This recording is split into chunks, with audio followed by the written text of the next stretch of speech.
Hello everyone, exam medicine channel में आप सभी का स्वागत है। बात करेंगे UP triple S C junior assistant 1262 DV process की। डीवी प्रोसेस में क्या क्या होगा इसके बारे में कंप्लीट इन्फॉर्मेशन आपको इस वीडियो में मिलेगी। जब आप डॉक्यूमेंट वेरिफिकेशन के लिए जाएंगे अधीनस्थ सेवा चयन आयोग पिकअप भवन लखनऊ, तो वहाँ पर सबसे फर्स्ट प्रोसेस क्या होगा, आपको वहाँ पे क्या क्या चीज़ करनी पड़ेगी, वहाँ पर बायोमेट्रिक स्लिप क्या होती है, चेकलिस्ट क्या होता है, इन सब के विषय में आपको इस पर जानकारी दी जाएगी। क्या डॉक्यूमेंट वेरिफिकेशन के लिए डीवी एडमिट कार्ड भी जारी अलग से किया जाएगा, ये आपके क्वेश्चन आ रहे हैं, इस पर बात करेंगे। जो आपके प्रपत्र आएंगे 4 प्रपत्र, वो कैसे भरना है, चेकलिस्ट को कैसे भरना है, इन सब के विषय में इसमें संपूर्ण जानकारी दी जाएगी। डॉक्यूमेंट वेरिफिकेशन से पहले अगर आप इसको देखते हैं तो आपको काफ़ी इजी लगेगा वहाँ जाने के बाद कि आपको तो सब पता ही था कि इसी तरीके से करना है। तो अगर आपको लगता है कि आपको जानकारी चाहिए तो आप देख सकते हैं इसको। साथ में आप सबके बहुत ज़्यादा कमेंट आ रहे हैं कि फॉर्म का प्रिंट आउट, कल भी मैंने आपको एक वीडियो दी थी उस पर, लेकिन फिर भी आपके काफ़ी कमेंट आए हैं कि फॉर्म भरते समय जो चीज़ की गलती होगी उसको कैसे सुधारे, क्या किया जा सकता है, इस पर भी बात करेंगे। इसके अलावा कोई भी क्वेश्चन हो तो आप पूछ लीजिएगा, नेक्स्ट वीडियो में बता दिया जाएगा। आइए एक एक करके बातों को करते हैं और समझते रहिएगा। ऐसे अभ्यर्थी जो 1262 में शामिल नहीं हैं, आने वाले आगामी दिनों में अगर वो जूनियर असिस्टेंट की तैयारी कर रहे हैं जिसमें 5512 है, आपका 2702 पद है, तो वो भी इसको देख सकते हैं। क्योंकि मेरे तो यही रहेगी कि भाई सभी को डीवी के लिए बुलाया ही जाए, नेक्स्ट टाइम आपका भी सिलेक्शन हो तो यही सारी प्रक्रिया से आपको भी गुजरना पड़ेगा। तो देख लेंगे तो कोई दिक्कत ही नहीं है। आइए समझिएगा।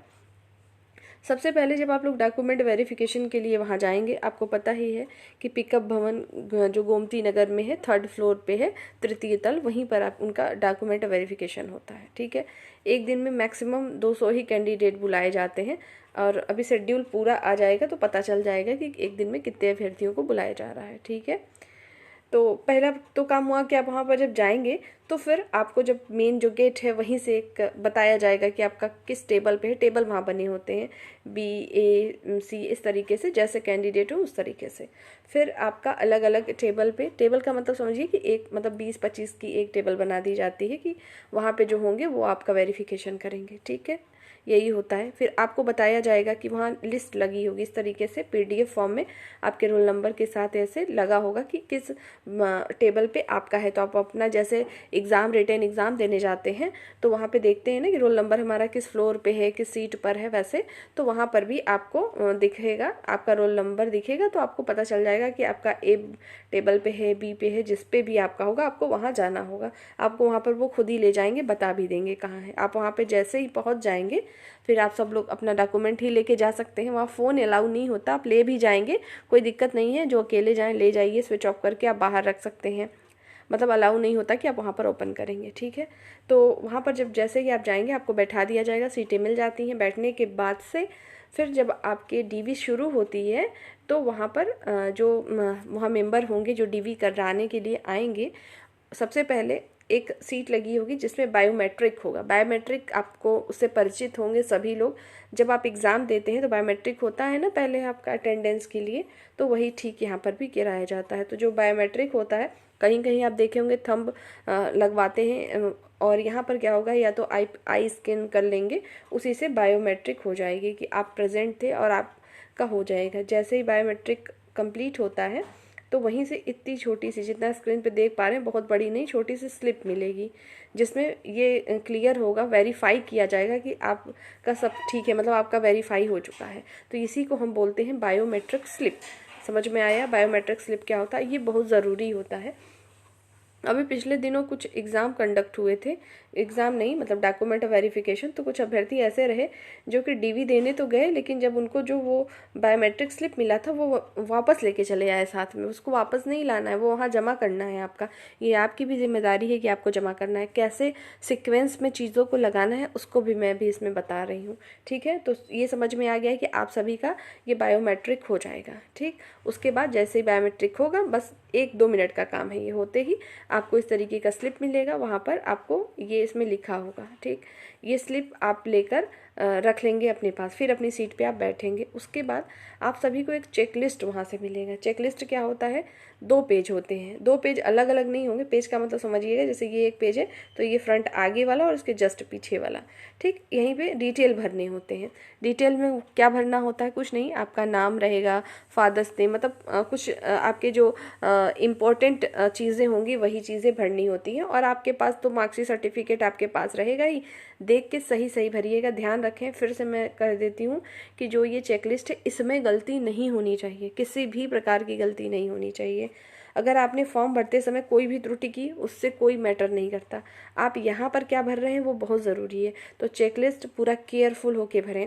ऐसे अभ्यर्थी जो कि इंग्लिश मीडियम के हैं, सीबीएसई बोर्ड के हैं, उनको हिंदी में भरनी, इंग्लिश में, इसका भी मैं बता देती हूँ। हिंदी या इंग्लिश आप किसी में भी भर सकते हैं, उससे कोई दिक्कत नहीं है, लेकिन एक ही लैंग्वेज यूज़ करिएगा। ये नहीं कि आपने एड्रेस अच्छा लगा तो इंग्लिश में लिख दिया, फिर बहुत अच्छा लगा आपको तो वहाँ कुछ और मांगा है, हाई स्कूल इंटर का डिटेल, तो वहाँ हिंदी में भर दिया। नहीं, एक ही लैंग्वेज यूज़ करिएगा वहाँ पर। ठीक है, और यही काम आपको एक ही लैंग्वेज के लिए प्रपत्र जो आपके डॉक्यूमेंट मिलेंगे उस पर भी करने हैं। ठीक है, तो ये चेकलिस्ट आपको वहाँ मिलेगी। ये इसी में आपका जो कास्ट सर्टिफिकेट होता है, कास्ट सर्टिफिकेट, और आपका जो है डोमिसाइल सर्टिफिकेट जो होगा, मतलब जाति और निवास प्रमाण पत्र जो होंगे, जाति, ठीक है, और निवास के डिटेल भरने होते हैं। कि इसका आप जब जाति निवास देखते होंगे, आप अपना देख लीजिएगा, यहाँ पर जो इशू हुआ था, यहाँ प्रमाण पत्र संख्या लिखी होती है, काफ़ी डिजिट होते हैं, मुझे एग्जैक्ट याद नहीं है। तो उस डिजिट को आपको सही सही भरना होता है, ताकि वो केवल उसी को देख के चेक कर लें कि ऑनलाइन है कि नहीं, आप ही वो कैंडिडेट है कि नहीं। तो इसमें जाति, निवास, ये सब भरना होगा। अगर ईडब्ल्यूएस के हैं तो उसका भी डिटेल भरना होगा। और अगर आप जैसे मान लीजिए आपके पास स्पोर्ट कोटे से हैं, आपके पास जो है कुछ उसके प्रमाण पत्र हैं, तो वो, अगर आप पीएच कैंडिडेट हैं तो आपके पास जो आपके पास सर्टिफिकेट हो वो, तो उन सब का डिटेल इसी चेकलिस्ट में ही भरा जाएगा। सबका कॉलम बना होता है। और अधिकतर चीज़ों में आपको भरना नहीं, वहाँ पूछा यस नो में रहता है कि जैसे आप भारतीय नागरिक हैं, यस या नो, तो हाँ या ना में रहेगा। तो जो अगर आप हैं तो उसमें ऐसे गोला बनाना है आपको। ठीक है, और जो नहीं है उसको छोड़ देना है। इस तरीके से वहाँ इंस्ट्रक्शन वो खुद बताएंगे भी और वहाँ लिखा भी रहता है। ठीक है, तो ये चीज़ें चेकलिस्ट में आपको भरनी पड़ेंगी। ध्यान रखें, फिर से कह रहे हैं, चेकलिस्ट गलत नहीं होना चाहिए। और वहाँ पर वाइटनर और ये सब की आदत नहीं होनी चाहिए कि मैं कर लूँ। आराम से, बहुत समय होता है, खूब बढ़िया से सोच समझ के भरिएगा। ठीक, कोई दिक्कत वाली बात नहीं है, आराम से भरना है। ठीक, नहीं आए पूछ लीजिएगा जाके, वो आपको बता देंगे। तो ये चेकलिस्ट नहीं गलत होगा। तो सबसे फर्स्ट प्रोसेस क्या हुआ हमारा, बायोमेट्रिक स्लिप, ये फर्स्ट नंबर पे। सेकंड नंबर पे हमारी चेकलिस्ट आई। तो जिस क्रम में मैं आपको बता रही हूँ, इसी क्रम में आपकी वहाँ वेरिफिकेशन के समय पेपर लगाए जाते हैं। तो पहला क्या हो गया आपका, पहला बायोमेट्रिक स्लिप, फिर दूसरा चेकलिस्ट हो गया, और तीसरे नंबर पे आएगा ये प्रपत्र। ये प्रपत्र जो होंगे, अभी आपका जब एडमिट कार्ड आएगा उसी के साथ आएंगे, 4 संलग्न रहेंगे, 4 साथ में अटैच रहेंगे, जिसमें आप इसको घर से ही भर के ले जाते हो। अगर जो अभ्यर्थी नहीं भर के ले जाएंगे तो करेंगे क्या, आप जाएंगे तो कहेंगे बैठ के भरो, फिर आप ही का टाइम वेस्ट होगा। इससे अच्छा है आप इसको पूरा भर के बाकायदे लेके जाइएगा। कैसे भरना है, एक एक प्रपत्र को, जैसे फर्स्ट प्रपत्र कैसे भरें, सेकंड वाला कैसे भरें, थर्ड कैसे भरें, एक एक पे अलग अलग वीडियो मैं ले आऊँगी कि पहले वाले में कैसे भरना है, दूसरे में कैसे, तीसरे, एक एक वीडियो मतलब 5 से 6 मिनट की रहेगी, ताकि मैं आपको बता दूँ और आप उसको भर लीजिएगा। तो पहला, दूसरा, तीसरा, चौथा, तो 4 ये प्रपत्र, जैसे पहले बायोमेट्रिक स्लिप, दूसरा चेकलिस्ट, उसके बाद ये तीसरे नंबर पे ये चारों पेज जो होंगे प्रपत्र के वो लगेंगे। ठीक है, उसके बाद क्या क्या लगेगा, उसके बाद आपका 10th की मार्कशीट सर्टिफिकेट लगेगा, उसके बाद 12th की मार्कशीट सर्टिफिकेट लगेगा, उसके बाद कंप्यूटर के लिए जो मांगा गया है CCC वो लगेगा। अगर इसके समकक्ष आपका है, जैसे बीटेक है या वो चीज़ है, तो आपको लगाना पड़ेगा। ऐसे अभ्यर्थी जो मान लो कि ग्रेजुएशन है, पीजी है, पीएचडी है, बीएड है, बीटीसी है, इससे कोई लेना देना नहीं है आयोग को। ठीक है, आपके पास बहुत योग्यता हो, बहुत टैलेंटेड हो, उससे कोई मतलब नहीं है। मेरा सुझाव यही है, केवल 12th तक की ही चीज़ों को लगाएं, अनर्गल चीज़ें न लगाएं। जब होता है ना, जब आपका थोड़े में काम हो रहा है, तो क्यों ज़बरदस्ती ज़्यादा चीज़ बताना कि मैंने ग्रेजुएशन भी किया है, मैंने ये भी किया है। ठीक, तो उसकी कोई दिक्कत, ज़रूरत ही नहीं है। हाँ, अगर आप दिखाना ही चाहते हैं तो लगा दीजिएगा, उससे एक भी नंबर ज़्यादा नहीं मिलेगा। आप सोचते होंगे कि मैं तो पीएचडी की हूँ या कुछ ऐसा, मैं लगा दूँ तो मुझे नंबर मिल जाए, ऐसा कुछ नहीं होगा, ना आपके प्रमोशन में ना कुछ में, इसमें कोई फ़ायदा नहीं है। तो इसलिए बेसिक जो नीड है उसको लगाएं, 10th के सर्टिफिकेट मार्कशीट, 12th के लगाएं, और ट्रिपल सी। और ऐसे अभ्यर्थी ही ग्रेजुएशन की लगाएं, जैसे मान लो उनके पास ट्रिपल सी नहीं, उन्होंने बीटेक किया, तो भाई उनकी तो मजबूरी है कि वो ग्रेजुएशन अपना नहीं लगाएंगे, तो कैसे शो होगा कि उन्होंने कंप्यूटर पढ़ा है किसी सेमेस्टर में। समझ पा रहे होंगे आप सब लोग। जैसे बीएससी है आपका कंप्यूटर एप्लीकेशन कंप्यूटर साइंस, ठीक है, और किसी ने बीसीए किया है, ये लोग को लगाना पड़ेगा। बाकी ऐसे केवल 12th है फिर उनके पास ट्रिपल सी है तो वही लगाएं। एक बात और सब लोग समझ लीजिएगा, चाहे आपका 12th हो, ट्रिपल सी हो, कोई भी डिग्री हो, वहाँ आपका नाम, आपके फादर का नाम, आपकी मदर के नेम में जो स्पेलिंग लिखी है 10th में, 10th वाला आपका भले ही गलत हो, ठीक है।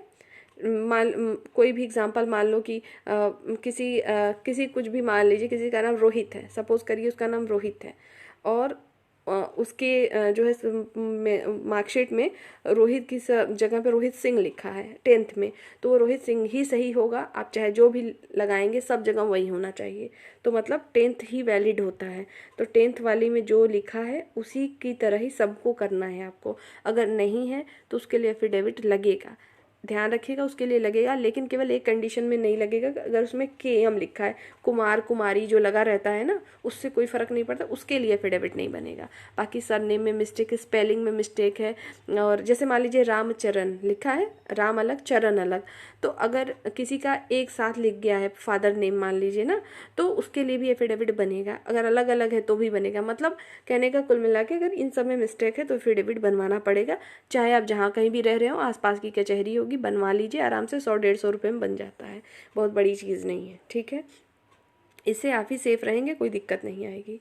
तो ये एफिडेविट अगर कोई होगा तो वो भी इसमें लग जाता है। और एक बात और, सभी के ओरिजिनल चाहिए आपको, जो 10th का मैंने बोला, 12th की बोली, ट्रिपल सी बोला आपको, जाति प्रमाण पत्र जो हो गया आपका, और निवास हो गया, इन सब के ओरिजिनल देखे जाएंगे। लगेगा वहाँ फोटोकॉपी, ठीक है, जेरोक्स कॉपी लगेंगे, लेकिन आपको ओरिजिनल ले जाना मस्ट है। नहीं ले जाएंगे तो दिक्कत हो जाएगी फिर आपको, ठीक, तो ले जाना मस्ट है, फोटोकॉपी से काम नहीं चलेगा। इतनी चीज़ें आपको करनी है। तो फिर से मैं एक सीक्वेंसली बताती हूँ। पहला क्या होगा, पहले नंबर पे बायोमेट्रिक स्लिप लगेगी, ध्यान से सुनिएगा। दूसरे नंबर पे चेकलिस्ट लगाई जाएगी। तीसरे नंबर पे क्या होगा, प्रपत्र लगेगा। प्रपत्र जो आपका डाउनलोड होके आएगा उसको भर के आप जाएंगे, चार रहेंगे इसमें, ठीक। उसके बाद क्या लगेगा, चौथे नंबर पे आपके 10th की मार्कशीट सर्टिफिकेट। मार्कशीट सर्टिफिकेट किसी का एक में होगा, किसी का अलग अलग होगा, तो जिसका जैसे हो वो ले जाएगा। उसके बाद 5th नंबर पे क्या लगेगा, 12th का लगेगा, ठीक। उसके बाद 6th नंबर पे कंप्यूटर के लिए लगेगा ट्रिपल सी, या जो भी आपके पास समकक्ष हो वो लगेगा।